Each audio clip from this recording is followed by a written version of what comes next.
and told me the drive was only 4 hours. My son said it like it was nothing. Like 4 hours in December with bad knees and a car that pulls slightly to the right was the same as walking to the mailbox. Mom, it's not that far. We want you here for Christmas. The kids have been asking about you all month. That last part is what got me. The kids asking. I'm a grandmother first, before anything else. Before the aching hip, before the fixed income, before the woman who wakes at 5 and talks to her dead husband's photograph, before she makes coffee. I'm a grandmother, so I said yes. I started packing 4 days early, not because I'm anxious, though maybe I am a little, but because packing slowly is one of the small joys I have left. I can take my time, fold things properly, decide on the blue sweater, change my mind, go back to the blue sweater. I wrapped the gifts I'd been collecting since October.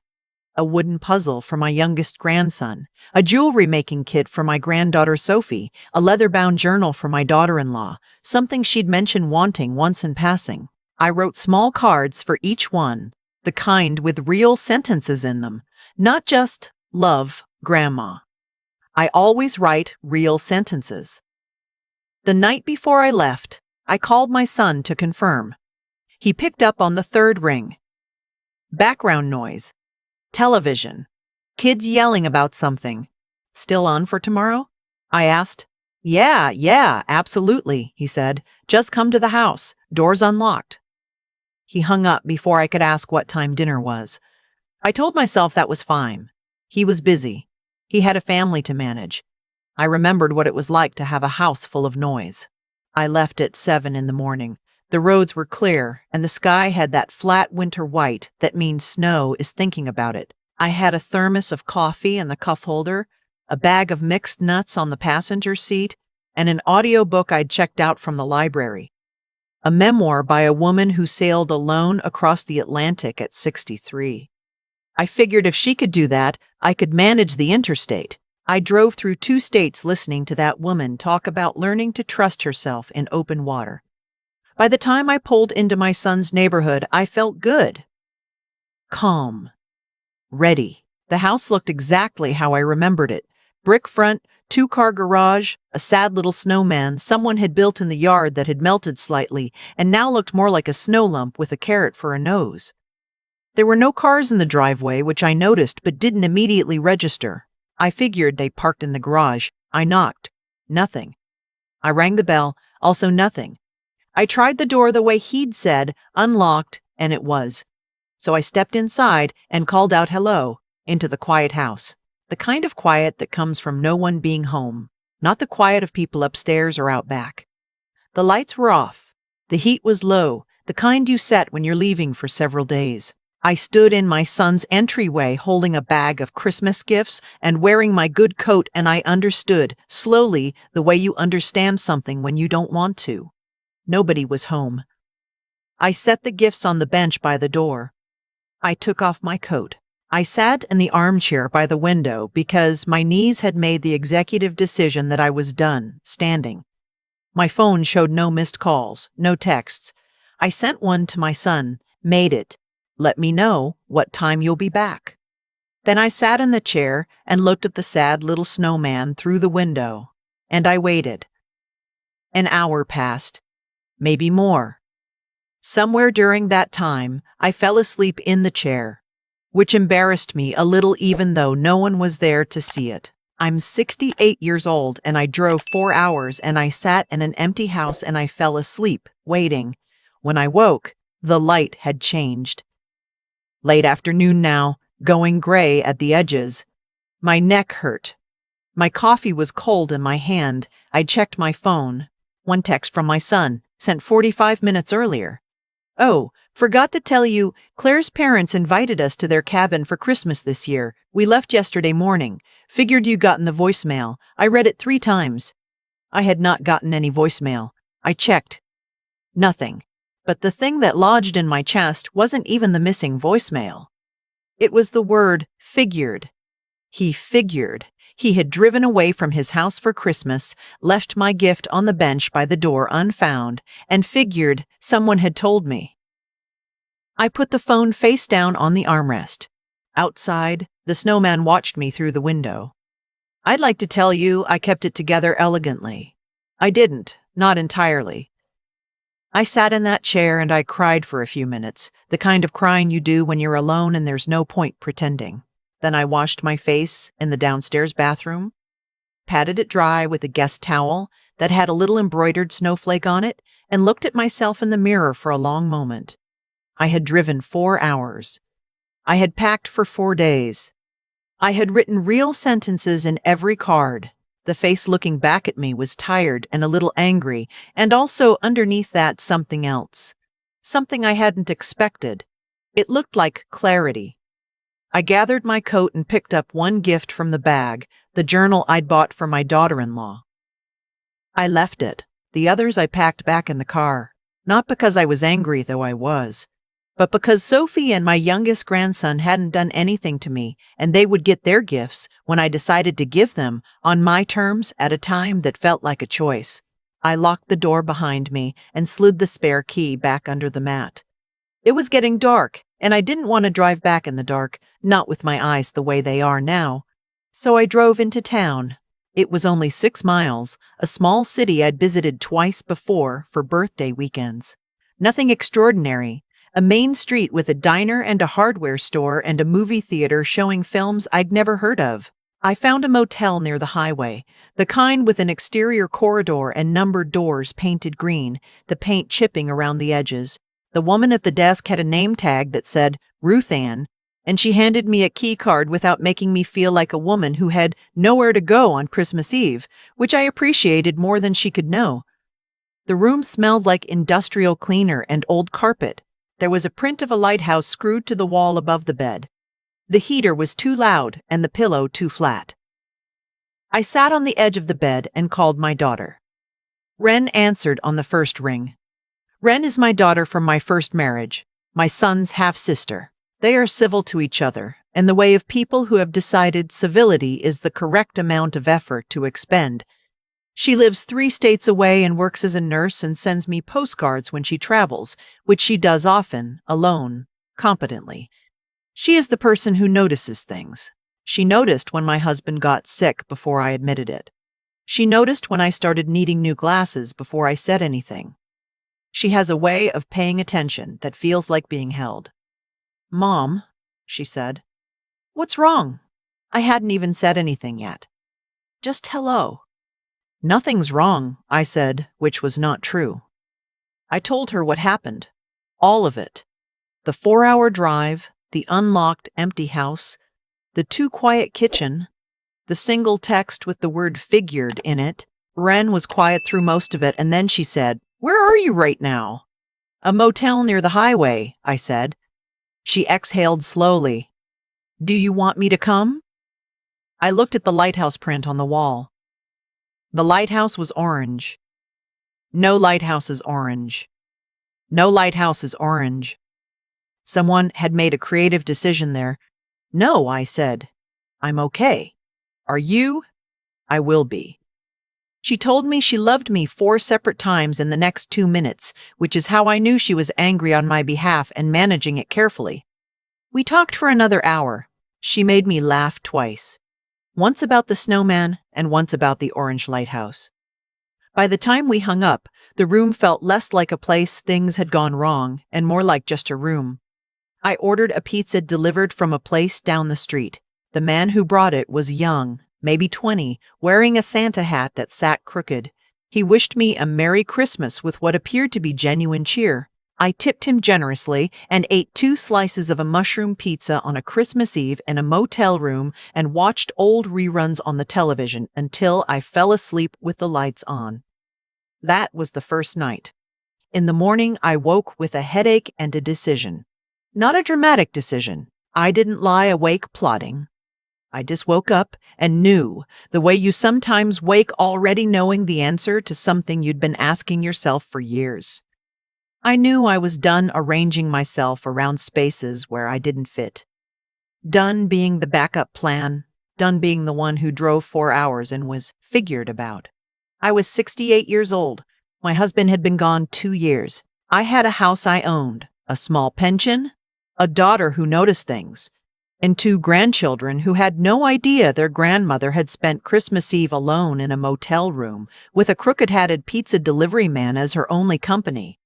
I took a long shower. I dressed carefully. I drove to a diner on the main street I'd spotted the night before. A real one with Christmas lights in the window and a handwritten specials board that included something called a holiday stack, which turned out to be pancakes with cranberry butter and powdered sugar. I ordered it. I also ordered coffee and a glass of orange juice, which I never do because it always feels indulgent. I drank both. The woman at the table next to mine was there with her mother, an older woman who must have been in her late 80s, white-haired, very straight in her chair, wearing a brooch in the shape of a poinsettia. The daughter was trying to show her something on her phone, and the mother kept leaning away from it like the phone was being rude. I watched them and felt something complicated and warm. I sat in that diner for 2 hours. I didn't call my son. I did call Wren once more, briefly. She was at her neighbor's house for a Christmas morning brunch, and I could hear music and voices behind her. She whispered, "I'm so glad you're okay," before going back inside. That was enough. On the drive home, I stopped at a rest stop in a small town off the interstate. There was a little gift shop selling regional honey and local jams. I bought 3 jars of blackberry preserves, one for Wren, one for my neighbor Cecily, who'd been watering my plants while I was gone, and one for myself. It was the best $17 I'd spent all year. I got home at 4 in the afternoon. The house smelled like it always does, the particular smell of my own life: old wood, a candle I'd left on the counter, the lavender sachets in the linen closet. I unlocked the door and stepped inside and set down my bag and stood in my own front hallway for a moment in the quiet. My own house, my own quiet, my own. I made chamomile tea and sat at the kitchen table. The Christmas gifts for the grandchildren were still in the trunk of my car. I left them there for now. I looked at the walls of my kitchen, at the calendar with my handwriting, at the small painting Wren had sent me 2 birthdays ago of a street in New Orleans, at the chair where my husband used to drink his morning coffee. The cushion still slightly shaped from years of him. I opened the drawer beside the refrigerator, the one I've always called the important drawer, the one with insurance papers, the lease on the storage unit, the notebook where I write down account numbers and who to call if something happens to me. I pulled out the folder in the back, the one with my son's name on it, and I sat at the table and opened it. I had helped with the down payment on the house. Not a loan, a gift. Because he'd asked, and because I had it, and because I wanted him to have something solid. I had covered 3 months of his car insurance when he and Claire were getting back on their feet after his layoff.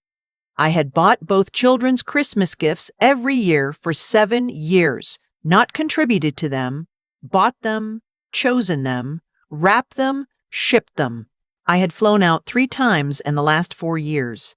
Once for a birthday, once for a surgery that turned out to be minor, once because he said they missed me. The same.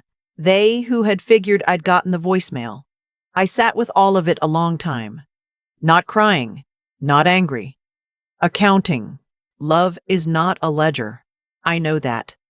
But clarity sometimes looks like one. 2 days after Christmas, my son called. I let it ring once, then picked up. "Mom, hey." He sounded normal. Slightly rushed, the way he always sounds, like he's doing 3 things at once, and the phone call is the 4th. "How was your Christmas?" I waited a beat before answering. "I spent Christmas Eve in a motel, Terrence." The pause after that was longer than usual. "Mom, I drove 4 hours with a bag of gifts. I sat in your empty house for over an hour.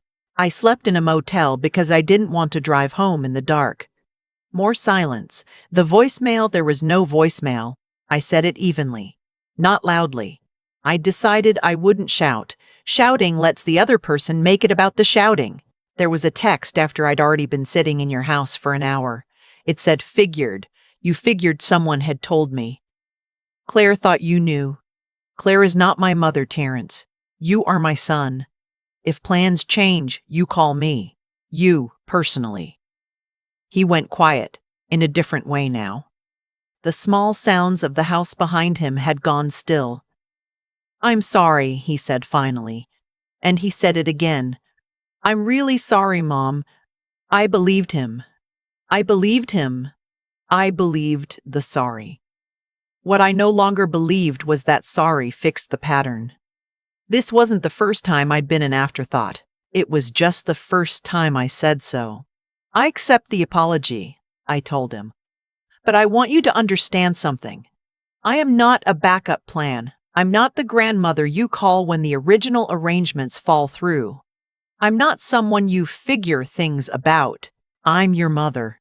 He said, I know. And then, I should have called you. I should have thought. Yes. We talked for a while longer. It wasn't a resolution, more like a beginning of one. He asked about the motel. I told him about the crooked Santa hat and the orange lighthouse, and he laughed, a little helplessly, and I let him. Before we hung up, he said, Can I make it up to you? We want you to come for New Year's. I thought about it, genuinely. Then I said, I'll think about it. Not no. Not yes. I'll think about it. That was new. After that call, I sat at the kitchen table and opened my notebook. Not the important drawer notebook, but the other one. The spiral-bound one I've carried for years. The one with recipes and remembered dreams and the things I don't say out loud. I wrote at the top of a fresh page. The things I am going to stop doing. I didn't write in anger. I wrote the way a doctor writes a prescription, clearly, calmly, because it's necessary. I'm going to stop assuming my presence is welcome just because it's offered. I'm going to stop front-loading every visit with gifts and effort and cheerful competence to prove I'm not a burden. I'm going to stop letting figured pass without comment. I'm going to stop driving 4 hours alone in winter without someone knowing exactly where I'm going and when I expect to arrive. Then I flipped the page and wrote the things I am going to start. I filled that page too. The first thing I wrote was call Ren on Sundays. Not when something's wrong, just Sundays. 3 weeks into the new year, I called my estate attorney. His name is Emmett, and he has handled my affairs since my husband was alive. He has a very organized office and a habit of writing things down by hand even when he could type them, which I've always liked about him. I told him I wanted to revisit my will. He didn't blink. People who work with families long enough stop being surprised by anything. I told him I'd been doing some thinking about who I was leaving things to and why, and whether those reasons still applied. I told him I'd had what I was calling an accounting of the past few years, not a breakdown, an accounting. He listened carefully, wrote a few things down. By the time I left his office, I had started a process. Not dramatic, not punitive, just clear. Ren would be the primary beneficiary. She always should have been. Terrence would not be cut out. I'm not interested in cruelty, but the balance had shifted, and there would be a fund, a small trust, specifically designated for my grandchildren's education, controlled by Ren as trustee until they came of age. That part felt right in a way nothing had in years. That evening, Ren called, which was a Sunday, and I told her. She went very quiet on the line. Then she said, Mom, you don't have to. I know I don't have to. I said, that's the point. She asked me if I was sure. I told her I'd never been more sure of anything since deciding to leave a marriage that was making me small back in 1988, which is a story for another time. She laughed. You're the toughest person I know. I'm the toughest person I know, I agreed. In the middle of January, Sophie called me. Sophie is 12, and she has her mother's eyes and my stubbornness, which skips a generation apparently, and she calls me sometimes from her bedroom after school when she doesn't want her parents to hear her. We talk about her friends, about books, about the drama teacher who won't cast her as the lead because she's too tall, which I told her is nonsense, and that some roles require height. Thank you very much. This time she called and said, Grandma, I heard you came at Christmas and nobody was home. I hadn't known she knew. Who told you? I asked. My dad. He seemed really sad about it, like he'd been thinking about it. She paused. Were you mad? I was, I said honestly. I'm less mad now. Are you okay? I'm better than okay, sweetheart. She was quiet a moment. Then she said, I got your gift, by the way. It was in the bag by the door when we came home. Mom gave it to me. A pause. I really love it, Grandma. I've been wearing it every day. The jewelry making kit. She'd been wearing something she'd made. Show me, I said. She moved the phone and I could see her face on screen, and she held up her wrist. She'd made a bracelet out of blue and silver beads, uneven in the way of something made carefully and lovingly by someone learning. It was beautiful. I made it the night we got home, she said. I thought about you the whole time. I held it together for exactly 3 more seconds. Then I told her it was perfect and that she should keep making them, every color she could find. We talked until her mother called her for dinner. She said, I love you, Grandma, before she hung up, quick and clear, the way children say things they mean completely. After I hung up, I sat at the kitchen table for a long time, not crying, not exactly, just full. Sophie knew. Terrence had been carrying it, thinking about it, telling his daughter what he'd done. That was something. It wasn't enough to undo the pattern, not yet, but it was the first stone moved. February came gray and cold. I didn't go to New Year's in the end. I sent a card and called the morning of, spoke to the grandchildren for 15 minutes each, heard the background noise of a family that forgot to include me, and then remembered. I wasn't ready to sit at that table yet. I needed more time to know what sitting there would mean now, under these new conditions, in the new geography of what I was willing to accept. But I did go out for New Year's Eve myself. Something I had never done alone in my life. I went to a reading at the local bookshop, a poet doing a late evening event with wine and folding chairs, and about 30 people who all seemed to know each other. I knew no one. I sat in the 3rd row with a plastic cup of Chardonnay and listened to a woman read poems about migration and loss and the smell of her grandmother's kitchen, and by the end, I was both sad and grateful in the particular way good poetry makes you feel. On the drive home, the streets were quiet. The lights of my neighborhood looked the same as ever. I unlocked my front door, hung up my coat, and stood in the hallway of my own house at 11:55 on the last night of the year. I thought about the drive in December, the unlocked door, the too quiet kitchen, the empty house and the sad snowman and the pizza delivery man in the Santa hat. I thought about the diner and the holiday stack, and the old woman in the poinsettia brooch. I thought about Ren saying, I'm so glad you're okay, in a whispered voice at someone else's party, and Terrence going quiet in a different way, and Sophie holding up her bracelet. The clock on the microwave clicked to midnight. I turned on the porch light, not for anyone coming, just for me because I wanted the house to be lit from the inside. Then I made tea. Chamomile, the good kind, the loose leaf I buy from the shop downtown. I set one mug on the table. I sat in my own chair. I thought about all the years I'd organized myself around other people's Christmases, bought the gifts, planned the menu, made myself small enough and useful enough and quiet enough to fit. I thought about the ways I'd been figured for a long time before one December made it undeniable. And then I thought about what comes next. Not with anger, not with grief, with the specific kind of satisfaction that comes from knowing you've stopped waiting for something that was never coming and started wanting something that already exists. My own house, my own voice, Ren on Sundays, Sophie and her blue and silver bracelet. This is what I have. It turns out it's enough. More than enough. If you're listening to this and you know what it's like to drive 4 hours for a door that doesn't open, I want you to hear me. You are allowed to stop. You are allowed to set your gifts back in the car and find a diner and order something indulgent and eat it slowly and know that you are not a backup plan. You never were. I've been thinking about cause and effect a lot lately, not in a complicated way, just in the honest way you think about things when you've finally stopped running from them. When I drove 4 hours to an empty house, I didn't cause that. Terrence did, by choosing convenience over consideration. But here's the part I had to sit with. I had spent years making it easy for people to forget me. I showed up quietly. I never asked for much. I absorbed the late calls and the last-minute changes and the figured-she-knew moments, and I folded them all into something I called patience. What they actually were was permission. Every time I said nothing, I was telling the people I loved that it was acceptable to treat me as a detail rather than a person. That's not blame.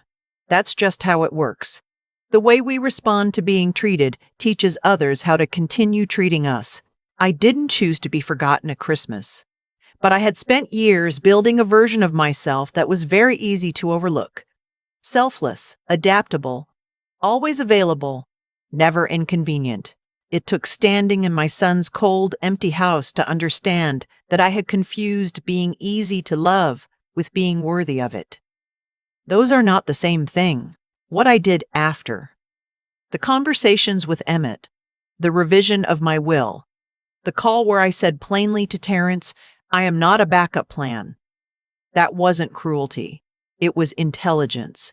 It was the kind of thinking I had put into everything except myself for about 30 years. Using your mind clearly in service of your own dignity is not selfishness. It's maturity. It's the difference between reacting out of hurt and responding from understanding. And Ren. I think about Ren a lot. She noticed when something was wrong before I said a word. She'd been noticing for years. I hadn't let myself lean on that because I was too busy arranging myself around the people who didn't notice at all. There's a lesson in that. The people who show up quietly, consistently, without being asked, they deserve to be moved to the front.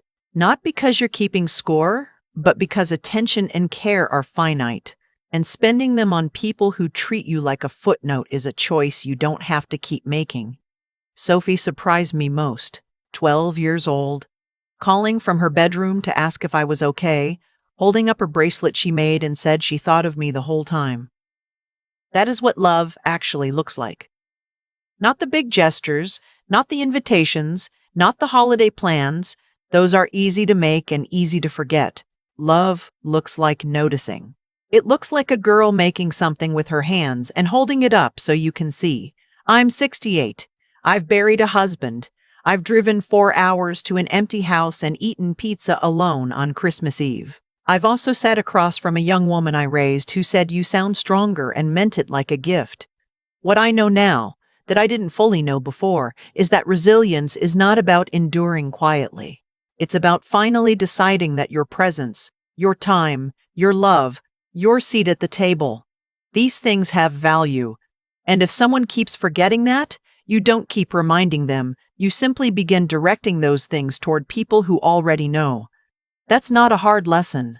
It just takes a while to stop being afraid of it.